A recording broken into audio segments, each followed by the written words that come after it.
my mind went to sort of a new term that I've tried coining as of late, just because I've had that very idea myself. Because the wealth advisor role is expanding, and what I'm calling it is the partnership ecosystem, and that is that point where everyone comes and meets.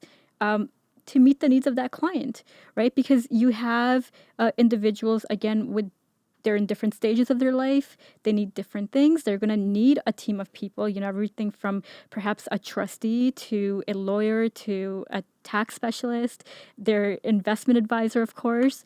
And all those people will need to communicate somehow. And how are they going to do that? I can tell you that when I was in the industry, we would often communicate with accountants, for instance, during tax season.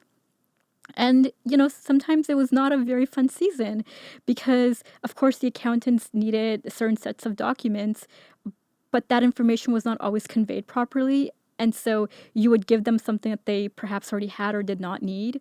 And then it was really a matter of playing phone tag with each other until, you figured out what they were looking for, what they needed. And then you would go back into your system and figure out what kind of report you could generate for them to meet that need. But if there was a way where, you as the accountant and I as the advisor, we can just log into a particular portal and I can push the information that you need to you, it would definitely make, the advisor and their associates' lives easier, that entire team's life easier, really.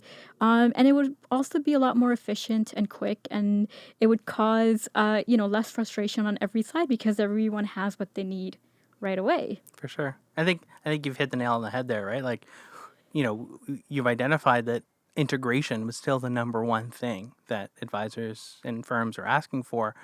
And it's easy to get stuck in the thought of integration as like, oh, I want single sign-on and I want to get rid of swivel chair. And for sure, don't get me wrong, people want that and we need to do that. And that's table stakes.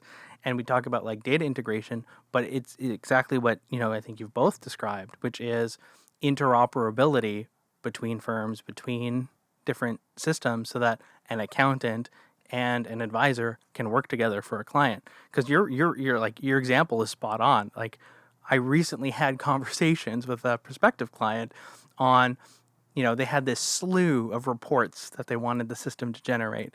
And I was like, well, why do you need all these reports? I'm like, this is like really like forensic analysis. They're like, because this is what we have to give to accountants during tax season. It's like, oh, gotcha. I was like, did you ask the accountant what they need? Like, do you want me to just go ask the accountants what their requirements are? And they're like, that would be so much better. I was like, well, that's what we should do, right? It's like the accountants and the technology people and the advisors should get together and figure out, here's the standard. And again, I relate that to healthcare, right? They've got the HL7. It's probably out of date now, but like that was sort of the health tech standard for how to exchange information. And so everybody knows this is what a patient record looks like. This is what, all that stuff looks like. We don't have that. There's no like open wealth concept yet, which I think is desperately needed. Are we starting to talk about open banking? Is that where we're going? I think so. Yeah. I think so. Yeah. A little bit. Lovely, you have some thoughts on that. We were talking about that. No, I mean, open banking is something that I've been very excited about for a long time.